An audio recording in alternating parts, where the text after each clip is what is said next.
What is up, everybody? Welcome to the latest episode of your favorite Dynasty show, the Dynasty Diehards. I'm here with John Helmkamp. And if you have read the show description, seen the social media around the show today, you know that we are having the one and only Luke Easterling from USA Today DraftWire on the show today to talk about the Combine. But before we do that, John, first of all, I want to ask, how are you doing today? Oh man, I'm good. I planted myself in front of my TV for 4 days and was just like osmosis absorbing as much information from the Combine as I could.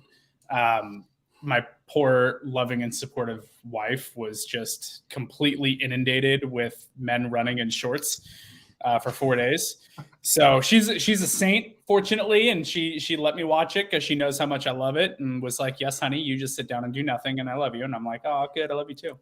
So it's been great. I mean, the Combine was awesome. Yes. I thought the new format was really well. I know that it worked for them from a ratings standpoint. The day 4 of the Combine had the best ratings that it's had like ever. So I think they're probably going to keep rolling with that format going into next year. But it was good, man. Love the Combine. We got a lot to talk about. Yes, we do. But before, let's get into some NFL news and notes.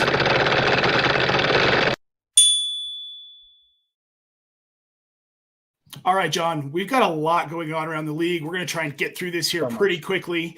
First, let's talk about Derek Carr. This is the first thing to kind of happen this week. He's a New Orleans Saint. We thought it was going to happen. Then we thought it wasn't going to happen. And then he signed a 4-year, $150 million deal with $100 million in guaranteed money.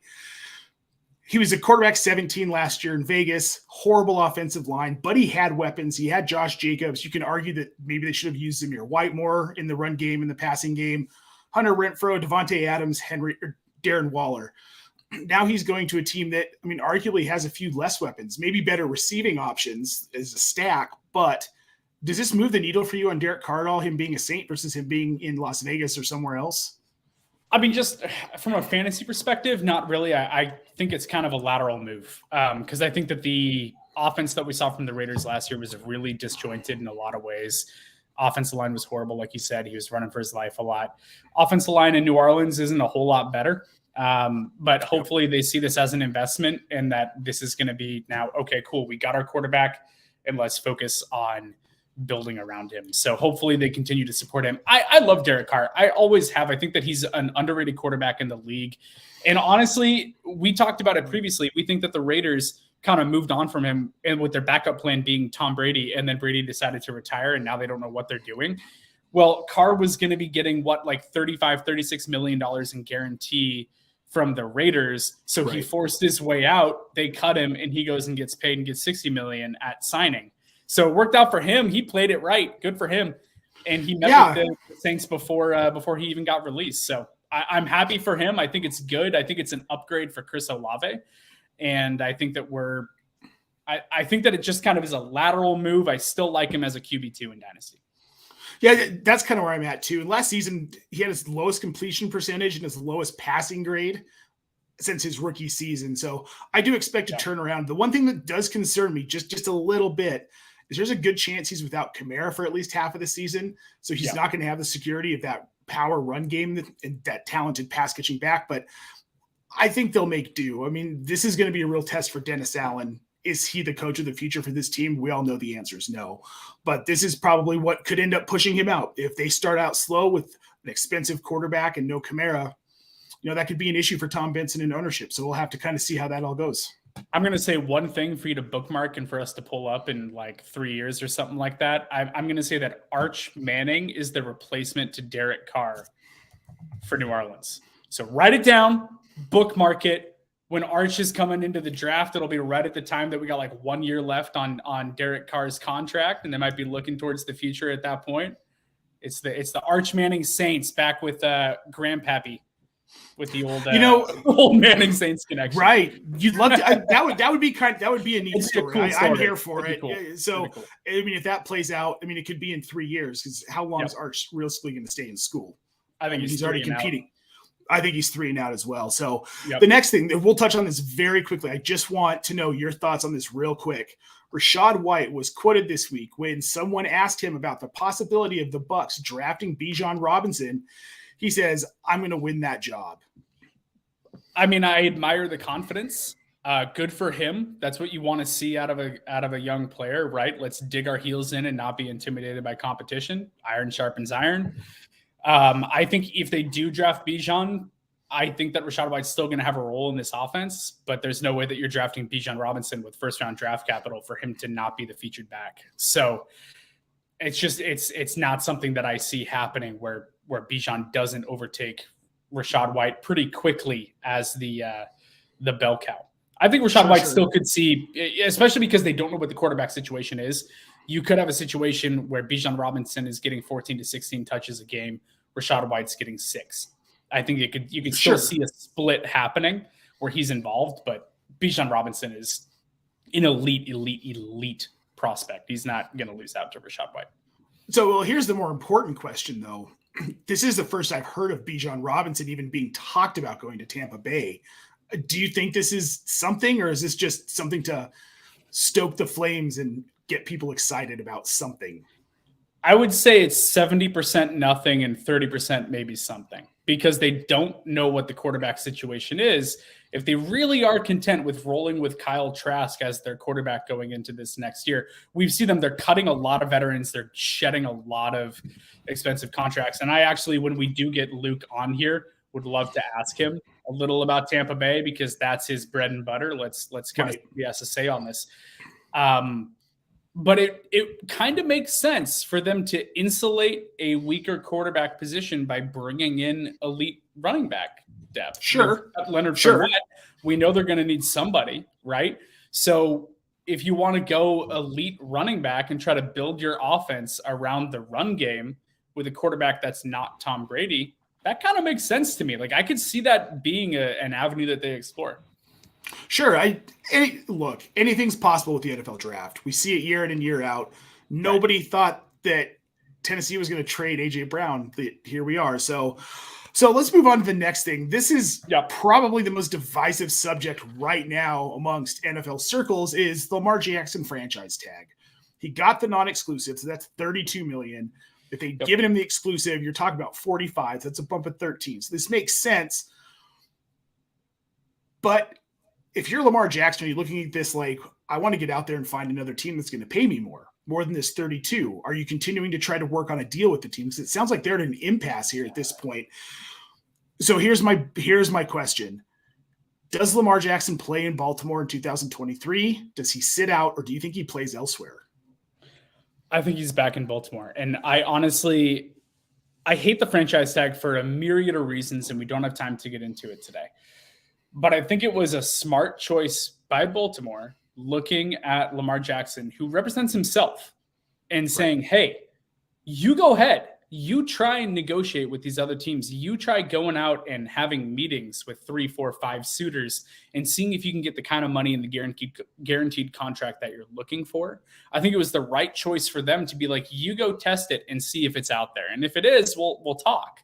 But if it's not, if they're drawing a line in the sand, if ownerships are saying what Cleveland did for Deshaun Watson is an outlier, we're not willing to do these fully guaranteed contracts, we're not going to do it, and Lamar isn't getting the kind of offers that he is looking for, then I think he plays out the tag. They continue to try to negotiate over this next year to find a middle ground that actually keeps him there. I think they want Lamar Jackson, but they're just saying, we're not going to give you a fully guaranteed contract like Deshaun Watson. That's just not what we're going to do. So can we come up with something that makes sense for both parties? So it's a big impasse, but I don't think there are teams out there that are going to sign him to a very expensive deal on this tag, which they would also have to give up their next 2 first-round picks to acquire that player. So you're not only like you're trading him and you're signing him. You're doing both. If you're one of these other teams that's trying to get Lamar Jackson into your building, it's a lot to invest. Now, I think that some of the teams that are quarterback needy, like Atlanta and stuff like that, should probably be interested, but they've already said they're not. So if those teams are saying, we're out, we're not doing that, then I don't know what team is going to. I think he's going to have a hard time getting the kind of offer sheet that he's looking for. Yeah, and I agree. And I think that's all there's been much made about so far. The Raiders, Commanders, Falcons, Panthers, and Dolphins have all said that they are out. Some have pointed to collusion, but I think a lot of it is very simply like, you know what, this guy's going to stay in Baltimore. Let's let this go. And I don't think they want to give up the guaranteed money. And I think that's a big part of it too, which I understand. You don't want to set this precedent of this massive guaranteed money. If you're an owner, for the players, it's great. It's what the NFLPA wants to see, is more guaranteed money in a violent sport. So this is going to be interesting to see how it all plays out. Do you have any concern about Jackson, regardless of where he goes as far as fantasy? Fantasy Pros right now, their ECR has him at sixth overall quarterback. I think that's kind of on the high end of what you can expect from him from a fantasy production. But so much of this comes down to how the team that is going to give him the money views him. Now, let's say he is back in Baltimore. Okay, well, they just brought in Todd Monken to run that offense, the former University of Georgia offensive coordinator. This, to me, if Lamar does come back and if he's playing in that system, and if they also invest in wide receiver again this offseason, I know they've been throwing a lot of darts at the board over the last few years. Hasn't really worked out. But I think if he's back in Baltimore, then I think he has a QB1 overall ceiling in an offense that is looking like they're going to open it up, spread it out, go for wide, give him lots of opportunities to have some wide open throwing lanes. I think it's really interesting, but I kind of like Lamar at the value. I can see it, but it's really, really hard because it's so shaky right now. We don't know where he's going to go. If he goes to Atlanta and he has this offense that doesn't know what they're doing and they want a leather helmet, hand it off and pound the rock 40 times, I'd be out at QB6 prices if he's in Atlanta. So I think I'm waiting. And I know I've said that a few times this offseason, but sometimes the best thing to do is to wait for stuff to shake out. Yeah, exactly. But we have to have something to talk about, I mean, that's right, what we're here for, right? All right, so let's move on to the second biggest news of the day yesterday. Franchise tag day is always fun. This one was especially fun. Daniel Jones gets paid at the 11th hour. He gets 4 years, $160 million. What is it, around 80 million of it's guaranteed? I think 60 came up front. This is a big deal for Jones, and it allowed them to franchise tag Saquon Barkley. John, I can already tell that you hate this. I do. I hate it so much. It doesn't make any sense to me. Listen, I love Saquon Barkley, and it has nothing to do with him as a running back, but the running back position overall is devalued across the NFL. What they should have done was tag Daniel Jones, see if he can keep improving under Brian Daboll, let Saquon Barkley walk, and then address the quarterback position next offseason. If he continues to grow in year 2 with Brian Daboll, then he deserves to get one of these extensions. But I think you're looking at such a small sample size. It doesn't make a whole lot of sense to me in terms of what they're doing. So, man, Daniel Jones is a mid quarterback. He just is. He has legs, sure, and the rushing value for fantasy is awesome. But in terms of an actual NFL quarterback, where would you rate him? Maybe around QB 16, kind of right in the middle of the pack? Would you go higher than that? No, probably 16 to 18. I'd even be if you had him at 20 right now, I'd be comfortable with that too. I wouldn't be surprised, right? And you're looking at your own division, the quarterbacks in the NFC East. I'd rather have Jalen Hurts. I'd definitely rather have Dak Prescott 2 weeks in a row. Prescott. I'm literally traveling to Prescott, Arizona tomorrow. It's on my brain. Prescott. Trust me, I know the difference between the quarterback. What Washington's doing, we have no idea. And surely Daniel Jones is the third best quarterback in his own division. But is that enough to give him so much money when you've got so many other needs across the board?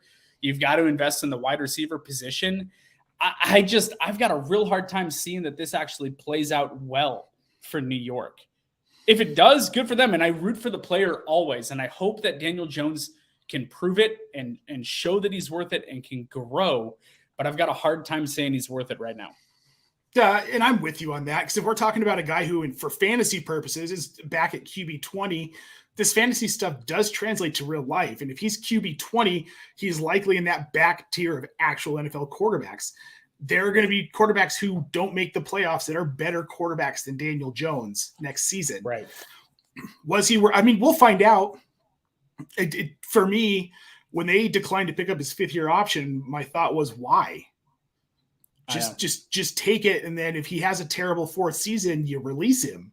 But now they're on the hook for 4 years and $160 million. Like, mistakes were obviously made here. This might be another big one. We'll see. Do you think Saquon tries to, because he's a non-exclusive tag too, do you think he tries to find a deal somewhere? I don't think he's going to. And it's just because the running back position is so devalued in the NFL right now. I've got a hard time seeing another team stepping in and being, like, here's 3 years at $18 million a year. Like, he's looking for top end money, and he had one good season coming off injury, but he's had a couple down years before that. I think he's back there for 1 year, and this goes back to me hating the franchise tag, especially for running backs, because they have such short shelf lives, and now he's got 1 year guaranteed. What if he gets hurt again? Then his value is in the dumpster. So here's hoping that he's able to stay healthy, put it together, and go get some money next offseason. All right, so real quick here, I want to mention 3 other franchise taggies really quickly. We've got Tony Pollard, Evan Ingram, and Josh Jacobs. Really the only surprise there for me was Ingram. I didn't think they were going to tag Ingram, but are any of these 3 surprise you at all? No, not really. I mean, I expected Dallas to do something stupid at the running back position because it's just what they continuously do, and they're going to have so much money tied up in that backfield this offseason. Nothing really surprised me. I mean, I kind of saw Evan Ingram getting the tag. I saw them looking at that situation and going, we love him. If we can't agree to a deal, we're going to keep him in the building for 1 more year, continue to let Lawrence grow and evolve as a passer. He and Ingram have a great relationship on and off the field.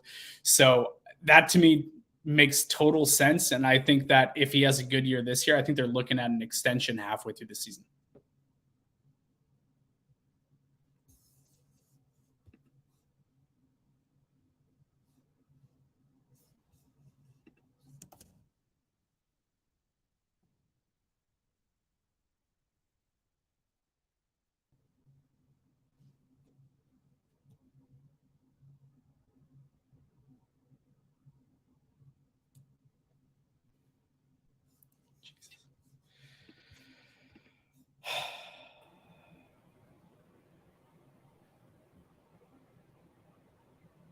Hey, Luke, try saying something for me real quick.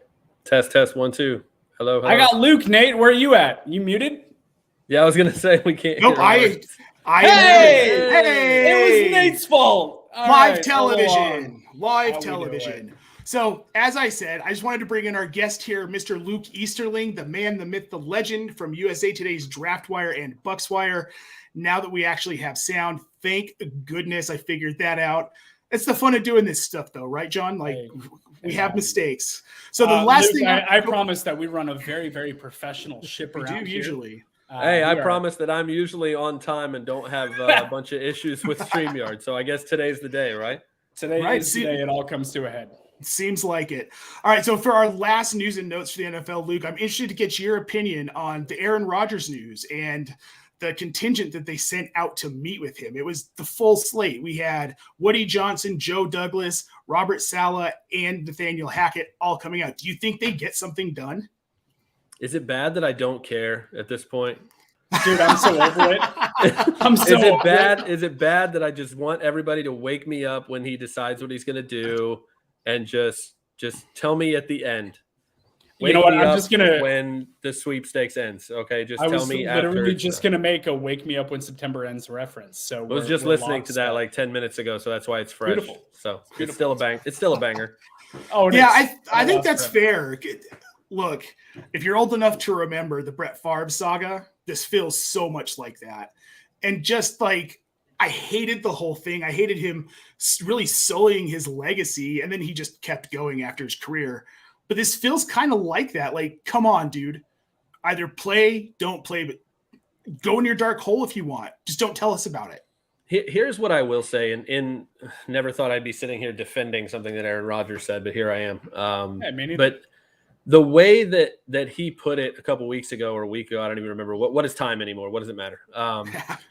When he said that, he doesn't necessarily want to drag people around, but this is it is his life. It is a big decision. It is, it means maybe not more to him, but definitely a different thing to him than it does to all of us and to everybody else. So I guess I do kind of commiserate with his humanity in that way, in that like, hey, if I haven't come to a decision right away, it's not necessarily that I'm trying to drag this out and make drama for everybody. It's just that like, this is a big deal, whether or not I'm going to play anymore, whether I'm going to go back and play with the same team, whether I'm going to go to a new team for the first time ever. I get that it's a big deal. So I try to keep that in mind. After he said that, I was like, damn, that's a good point. Yeah. I guess I have to be nice about it, but again, it's just for me as a fan, sure, he's going to meet with the Jets. And I was on a different show a couple of days ago and my answer was, I'll believe it when I see it if he's going to play somewhere else. I felt that way about Brady too, though. So, it's not that it can't happen. It's just that until Tom Brady is spiking the ball in New Orleans in a Bucs uniform in week 1 like he was in 2020, until I see Garrett Wilson catching passes in Florham Park from Aaron Rodgers, I'm just going to assume he's either going to walk off into the sunset or be back in Lambeau. That's just how I feel. Yeah, I'm very much in a same vein there, and I've been saying that about Rodgers for what feels like 4 years now.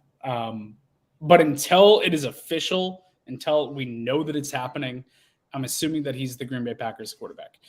Now, this offseason to me, and I'm curious to get your opinion here, it does feel different because there does seem to be more like genuine optimism around Jordan Love coming out of Green Bay. It does feel like they are very much like, hey, go, do it. Like, if you're going to go. Right. If you're like, you're welcome back if you want to come back. But if you want to go, like, leave. And I don't feel like they're getting to the point now. They're getting to the point now where they're going to have to extend Jordan Love before they know whether or not they've got any. They're going to have to pick up Jordan Love's 5th-year option before Aaron Rodgers has decided if he's playing or not at this point. Right. It's just insane. So I hear you, but I don't know. It does feel different this year. And I think that the Jets, if there is a team, I feel like the Jets make a lot of sense. They've actually done a really good job building that roster over the last few years. Their drafts have just been otherworldly.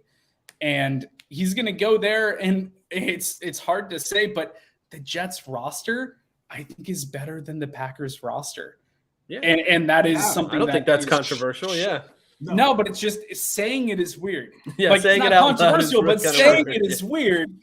And he's going to go to a good roster and be in Tom Brady's old division, which would be hilarious, and just go the same path as Brett Favre. And next thing you know, he's going to retire as a Viking. But that's gross, isn't it? Yeah, but I kind of want it to happen at this point. I'm done hearing about it, even though I hear what you're saying about respecting his humanity and it being his decision. I want it to be done. Just go back with Hackett and let's make it happen. It's a good thing we've got a lot of other stuff to talk about until he figures it out, I guess. Yeah, right. There's plenty. So speaking of, we should probably move on. There's a lot to get to. So no more Aaron Rodgers. We're going to move on from that. Let's just get into our NFL Combine recap.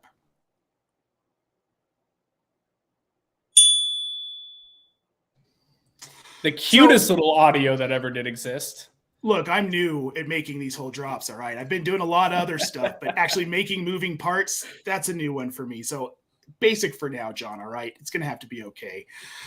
So, guys, the NFL Combine, it was, I think, everything I had hoped for. I know it's everything John had hoped for. Luke, how did you feel about it overall? I really enjoyed it, and a lot of the reason for that is that I don't know how many of the guys that we were expecting to do well didn't. Like, there was really very few. I don't know how many other people were making their, like, winners and losers list. I couldn't really find many losers. There weren't really, not that I liked it. I usually just do winners anyway because I don't like to pile on guys if they had a bad day, but, like, genuinely trying to figure out, like, who really disappointed in, like, a big way. And I can only really find a couple of guys. And there were definitely some guys that went the other way and impressed us. Even a guy like Anthony Richardson, who I'm sure we'll talk about. Like, I knew we all knew he was an athlete. I don't know if we knew he was like that, like at that size and that speed and those leaps and stuff like that. Like, so that was fun to watch. And honestly, just his reaction when he left the field, and you could tell he knew what he had just done and the fans were reacting to it. That's just fun to me. I think it was a fun experience. Yeah, just a great event. Great event. Seemed to be so much more positive than negative this year, and I think that's always fun. Yeah, John. Okay, so John, who is your biggest winner out of this combine? I'm gonna keep it at home. I'm going to say it's the Chicago Bears, man. Like, they are just in a feeding frenzy for that first overall pick right now. And it's going to get done. I think it's a matter of when it gets done, not if. That first overall pick is going to get traded. There are many suitors, many teams being linked. Chicago's just sitting pretty right now. They got $100 million roughly in cap space, the first overall pick that it looks like they're going to be able to move for a truckload. And Ryan Poles, to me, so far, just A+ in the way that he's playing it and everything that he's saying. I was wondering if the moment would be too big for him. A really young GM, first time in a situation like this, a rare situation to be in for a GM in general. Everything sounds really good coming out of Chicago right now. So Hallis Hall is buzzing, and we're curious to see what it's going to happen. But yeah, Bears are sitting pretty. Yeah, it's crazy to see. A year and a half ago, would you have thought you'd be saying this about your Bears, John? Probably not. For me, it was Anthony Richardson. I mean, this is a guy that we were mocking in the back half of the first round, back third of the first round into the second round 2 weeks ago. Now we're talking about the guy as a top 5 pick. Luke and I are going to disagree with you. I'm not saying he should be a top 5 pick. Freak athlete, but still a raw talent. I liken him to Malik Willis, where the raw skill is obviously there, but can it translate day one to the pro level? But I think that's how teams are looking at him right now. The hype has been insane since he did his thing at the combine. Well, just in case my facial expressions were misinterpreted, I think Anthony Richardson has been a top 10 pick for like 4 months. So I think that I go the other way with it, where it's like, he's been ahead of Levis the whole time for me. Sure. And now with that performance, he's gone from like, oh, he's that athlete, so he'll go in the top 10 because somebody's just going to have to take a flyer after Bryce Young and CJ Stroud are off the board. And maybe even if it's Levis because somebody wants a more prototypical, pro-style offense guy, I get it. That performance is like, damn it, now he's so special that like we might have to take him number 1. Like if a team moved up to 1 to take him after that, nobody could really be surprised. So I think that's where the change was. It went from he's not getting out of the top 10 just because of the potential to now he might be special enough to where we have to take him over everybody. I had him worst case scenario before the combine, Carolina at 9. Like that was worst case scenario to me before the combine. If there is a team that you think the way that they view things, the skill sets that they're looking for, if there's a team that you think would be in love with that and covet him enough to move to number 1, who do you think would be the team that would look into doing that? I kind of think it'd be the Raiders. I could see that. I think, honestly, I'd love to see him in Indy because I think he'd be fantastic in that offense. Go see what that offense did with Jalen Hurts and think about putting Richardson in that offense. I think his best long-term fit would be 5 or 6, Seattle or Detroit, because you go to a place that has either Geno Smith or Jared Goff for the next year or two, and you can take the Mahomes route and you just sit him and sit him on a good team too. Those two teams are picking 5th and 6th, not of their own. They are not sitting. Those aren't their picks. They're much better football teams than the teams that gave them those selections. So you're sending him to teams with veteran quarterbacks. He can sit and be patient and really good rosters, really good supporting casts.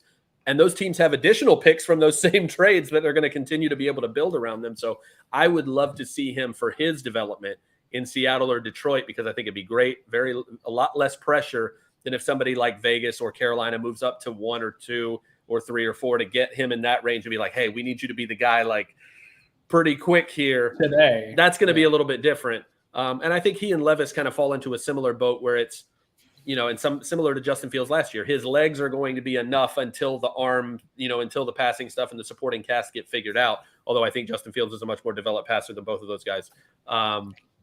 Right. But so, yeah, it's so much more fun when you have 4 quarterbacks at the top who are very different and very good at a bunch of different things, and you can fit them in different ways. And you've got 4, 5, 6 teams that could possibly get them in the top 10. It makes this time of year so much more fun. One thing I want to tack on about Richardson's there and your idea of sitting him and taking the Mahomes route. Mahomes was really the last quarterback that a team was patient with, sat for a full year behind a veteran, and then he came in and became what he is. We haven't seen it since Mahomes. Most of the time, these teams that are taking a first-round quarterback or trading up to take a first-round quarterback, Maybe not from day one, but a lot of times they're looking for that guy to take over by week 4, week 6, somewhere in that ballpark. Whenever the bye week is. Whenever the bye week is, man. And honestly, if Detroit is making that move and they're getting a week 5 bye week, it might be Anthony Richardson coming out of the bye. So we'll see what the schedule breaks down to look like. But I agree with you. I think that he only had 13 starts in college. He's very raw. He still needs time. He's not one of these guys that has had 20 to 30 starts under their belt against high-level competition. Richardson only had 13 of them. So I agree with you. I'd love for him to get the luxury of just like be a little patient. I know you've got, a Mustang in the stable and you want to let him out and want to let him run, but don't throw him out there week 1. Give him a little bit of time to adjust to the play. And you can take him out on the racetrack or the parking lot and do some donuts. Sure. That's what the backfield's for, right? Yeah, you can have some packages for him in red zone and goal line to have some fun with that before you need him to take over. No harm in that. Well, see, and I think I agree with both of you here. If he lands on a team where they can go the Mahomes route, I think that there's a chance he's a top-tier quarterback in the NFL for years. But if he gets thrown out, my concern is he ends up in a team like Las Vegas. And he gets thrown out behind a terrible offensive line week 1. Going against Joey Bosa on the other side. Right. Right. In that division with those other quarterbacks, right? Yeah, that's trouble for a rookie. And no matter how talented he is, if he's not allowed to grow, there's a good chance he fails at the NFL level. But let's hope that doesn't happen. Obviously, like John said, we always root for players here. So let's talk about some guys whose draft stock probably rose the most from their combine. The first one we've got on our list is Jackson Smith-Njigba. And man, did he look just, like chef's kiss. It was beautiful. I was so impressed. In the 4.56 40, I think that was a little faster. I didn't care either. He looked faster than that to me. That's fine. To me, the biggest thing, the 3-cone, say what you want about it. And I know that the 3-cone from a negative perspective was everything that was heaped on DK Metcalf coming out. Well, his 3-cone was slow. He sucks. Right. Okay, not entirely true. And the other way, you can't overemphasize it to the positive as well. But the fact that he went out there and ran it almost 0.3 of a second faster than anyone else in this draft class and the best time since 2003, I think it was off the top of my head. His short area agility combined with his knowledge and the way that he can stack defenders, attack them, and play to the leverages and just find himself wide open, even though he's not a 4.3 40 type wide receiver. To me, he is a target hog at the next level. He's a 100+ reception, 1,000-yard annual receiver with his short area agility and what he can do. And honestly, if the Bears trade to 9 with Carolina and they want to take JSN at 9, I'm not going to blink. I'll be fine with that. That is completely okay. I don't think that it's too high at all for a guy that is just so quarterback friendly. Yeah, I completely agree with everything you said, John. I have literally nothing to add. Luke, what are your thoughts on Njigba? Yeah, honestly, the one thing I'll say is this, and I don't want people to jump to conclusions. I'm not making the comparison that they're the same player, but the conversation we're having about Smith-Njigba and what his limitations might be, right? Oh, he's best in the slot, might not be as good outside. Maybe he's not as straight line fast as we want him to be, but he's a good route runner, all these things that people are trying to use to limit his potential at the next level. We said all the same things about Justin Jefferson, all the same things. And I'm not saying they'll be the same player, but what I'm saying is Justin Jefferson went in the 20s because people were concerned about some of the same things. Hopefully they've learned their lesson. And again, if Smith-Njigba is the first receiver off the board, it won't surprise me. I still like Quentin Johnston's upside a little bit more just because I'm a sucker for those kinds of tools. Sure. But I'd take him above Addison, especially at that weight. I feel like he's very similar to Chris Olave, and I think he could have a similar impact as a rookie. Regardless of where you line him up. So again, not saying he's going to be Justin Jefferson, just saying that he can make that kind of impact despite what people think are limitations on him because they thought the same thing about JJ. So if he does fall to the 20s or so, then the dream scenario for me is that Jackson Smith-Njigba goes to the Chargers because he's basically Keenan Allen, just a little smaller, like a little less on the weight. But the route running, Keenan Allen isn't a blazing fast wide receiver at all, but he's arguably the best route runner in the NFL until Justin Jefferson came into the conversation. Yeah. But Keenan Allen, elite route runner. That's what JSN can be in the NFL. And if he wants to go there and sit down and take notes from Keenan Allen during the wide receiver room meetings, oh my God, just sign me up. That would be incredible, especially because the receivers there are either aging or injured for the Chargers. That would be just dynamite to me. Well, what's interesting about that is, if you remember, Keenan Allen was a first-round prospect until he got hurt and then ended up falling to the third round in that draft, and they stole him there because he was coming off an injury, and obviously he made everybody look stupid for doing that. So he could follow a similar track where you have a guy like JSN who's coming off a season where he didn't play much due to the injury, and everybody remembers real quick after he gets on the field. Go back and watch that Rose Bowl. Clark Phillips III is a pretty damn good corner. He did not have a very fun day against Jackson Smith and Jigba. And that just go back and watch 2021 film, throw out 2022, and you'll see why this guy could be the first receiver off the board. Agreed. Yep. Okay, so the next player I want to talk about, and this is someone I threw on this list here at the end, is Tyjae Spears out of Tulane. I mean, he looked phenomenal. My wife is the one who pointed him out to me. She was doing some editing work and read a profile on him. Was like, hold up.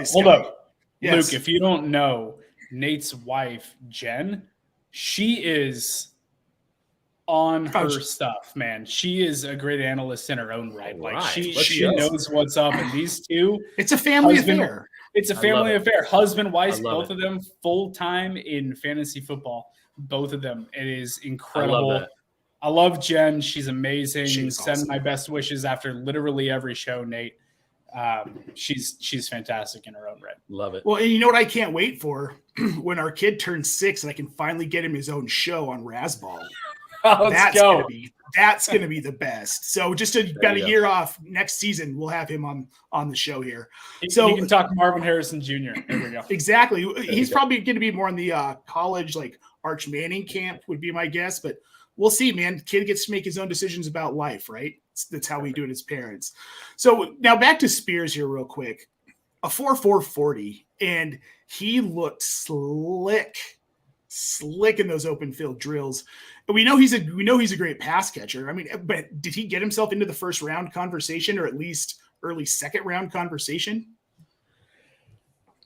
Whether or not he goes in the first or second round, I think has very little to do with him. I think it has everything to do with the position he plays and how teams are going to value the rest of the class, a deep running back class, man. There's so many guys that I think can be 1,000-yard rushers and 3-down guys in certain situations. And I don't know how much the NFL is going to say. And this applies to Bijan too, even though he's kind of in his own, you got Bijan Robinson, you got Jahmyr Gibbs, who's kind of his own position. He doesn't really count in any other tier.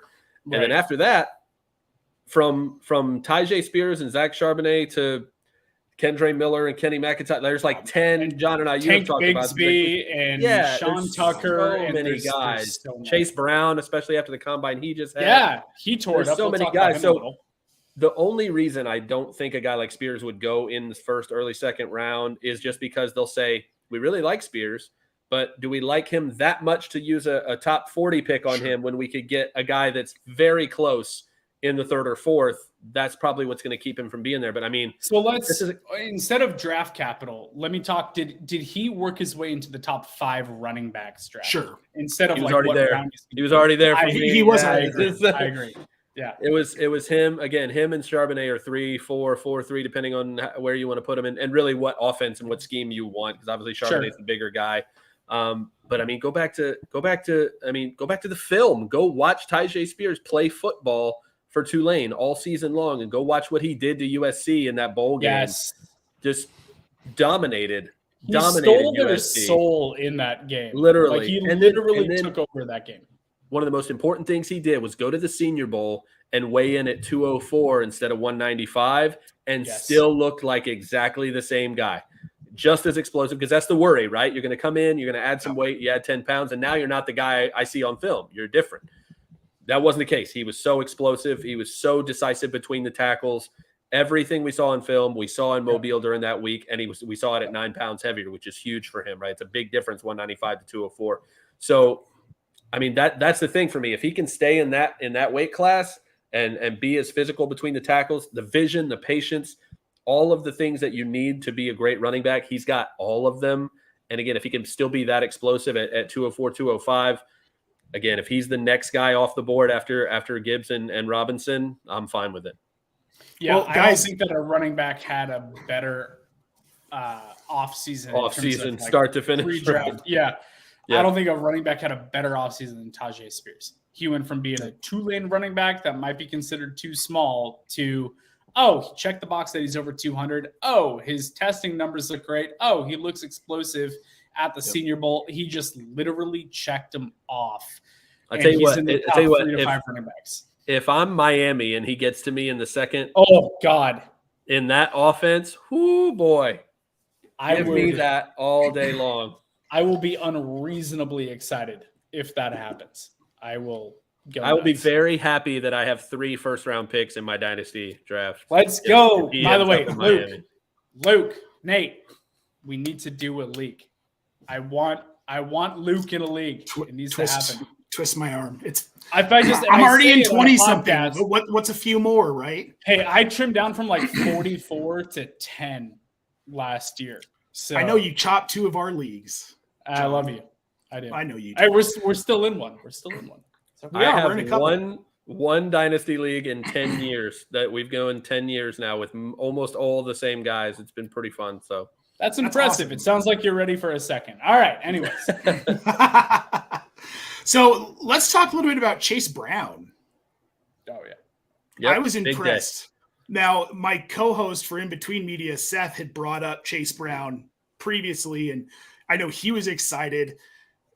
Did he move up? How much do you think he moved up? Yeah, I mean, he moved up for me. I think he's pushing on that top 5 range now, based on the workout he had. And again, a lot of it is he's got great film already.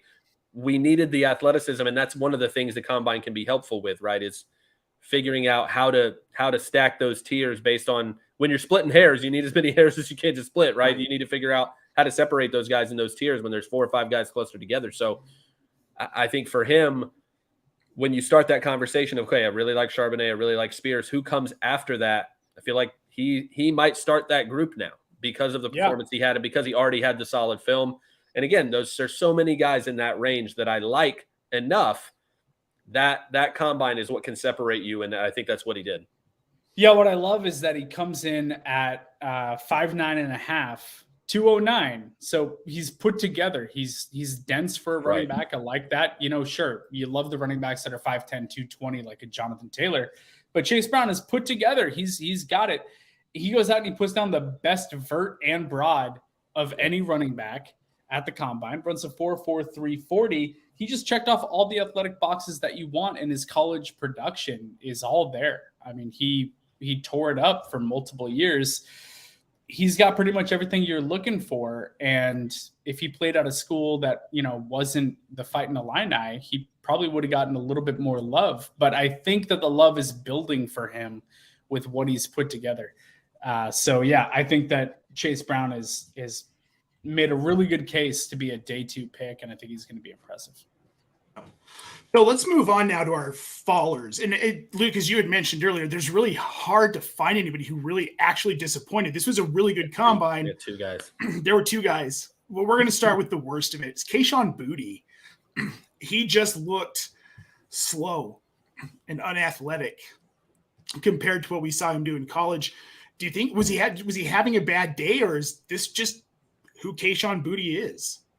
I think what worries me, and this is a rule, my buddy Doug Farrar at USA Today, he and I have the same rule, which is that you can be slow or you can be small, and you can't be both in the NFL. And unfortunately, I don't know if we thought he was bigger than that, but he's sub 6 foot and sub 200.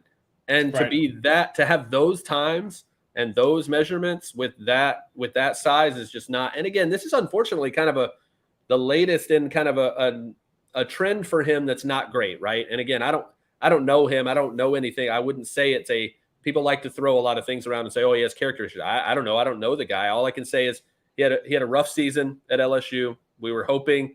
I mean, go look at all the mock drafts from last offseason. He was one of the first receivers off the board. And a lot of those, we were expecting him to take the next step and be that next great LSU wide receiver. Didn't have that season. at first he was going to go back to LSU. Then late in the game, he kind of changed his mind and declared. And I think we were just hoping for an athlete and just really, really disappointing times again, especially for that size. If he runs those times at 6'1" and 205, we're already, we're disappointed, but not as much as at 5'11", 195. You can't have those numbers at that speed. And again, maybe he figures it out. Maybe he puts it together. Somebody gets him on day 3 and figures it out. But I'm not touching him in the first 3 rounds. I'm telling you that I don't think that he goes in the first 3 rounds of the NFL draft. Nope. Not with how deep other positions are, not with how things are looking. I don't think he gets the draft capital we want, especially from a fantasy football perspective. You like guys that go in the first 3 rounds. I don't think he gets the capital. There's nothing really there to show me that he has multiple redeeming qualities that I need to invest in. I'm in my first rookie draft going on today is when it started yesterday. Today was the second day of my first rookie draft. We're doing it before the NFL draft, which is what this league of mine has always done because we like to test our own kind of knowledge and, what we think about these prospects. Right. Kayshon Boutte made it to the middle of the 3rd round in a rookie draft in a dynasty league. And I'm looking at his name and going, I still don't know if I want to take that gamble. I got, so he, 12, and he went 1 before my 3rd round pick. And I was very glad that he went, so I didn't even have to think about it. Don't have to worry about it. Yeah, I don't have to think about it. Marvin Mims was who I took with the very next pick, and his athletic testing, him lasting until the 3rd round. Yeah, I was going to say, I would have taken him over Boutte all day long. Yeah, cleaning up. So I think that no wide receiver has fallen more this offseason than Kayshon Boutte, and I'm just kind of very disinterested in general. Yeah, it's a bummer. Yeah. John has been bragging about Mims since this morning, and good job, John. Really good. And I'm glad that people get to hear about this. I wasn't going to bring it up. But now we got one more wide receiver that disappointed, and this one hurts my heart, guys, because I love this. I love Jordan Addison, but he's talented, but he just didn't show out. I felt like him the same way about Tank Dell, to be honest, is that it's not like his 40 time was slow, but it's slow at that size. If you're going to be tiny, you got to be stupid fast. That's just the rules. So, 4.4, high 4.4s is pretty fast still. But if you're 170 pounds, that concerns me. And again, like you said, John, when there's so many receivers, we don't really have a 1. We have 8 or 10 guys that could go in any real order. Teams are going to be looking for reasons not to take you. They're going to be looking for reasons to pick someone other than you. And if you're 175 pounds soaking wet, there's going to be somebody who's 195 who had similar numbers, and they're going to go with that guy. Yeah. You want to know who's heavier and ran faster? It's Marvin Mims. Back to this. John, who did you pick? Who did you pick in your draft? I can't remember. What was it? Who was it? Oklahoma guy, right? Was it Oklahoma guy? Yeah, Marvin Mims. Steven Sims. Marvin Mims is his name. Marvin Mims is his name. But if you look at their 2 combines, Jordan Addison came in at 5'11 and 1/8, 173, and Marvin Mims came in at 5'11 and 2/8, 183. He's 10 pounds heavier. He ran a 4.38. And Jordan Addison ran a high 4.4. So go look at what Andre Yosivas ran at 6'2". Dude, I know the Princeton kid. I love. I do. But I'm just saying, from an NFL, you're in the room and you're looking at reasons not to take guys. And if you're looking at, I got to use a 1st round draft pick on Jordan Addison, or I can go get Marvin Mims on day 2. From an NFL standpoint, I think there might be a reason that some of these teams go, oh, yeah, there's other guys that I feel like I can target tomorrow and not have to use that draft pick, which hurts me because I love Jordan Addison's route running. He's slippery as hell. But there's going to be teams that start making those choices. Yeah. All right, guys. Well, I think that's going to do it for this latest episode of the Dynasty Diehards. Luke, I want to thank you so much for coming on, guys. Make sure you follow Luke on Twitter at Luke Easterling. You can follow his work at the BucsWire and at the DraftWire on Twitter, USA Today. Luke, any parting words for our listeners today? Be excellent to each other.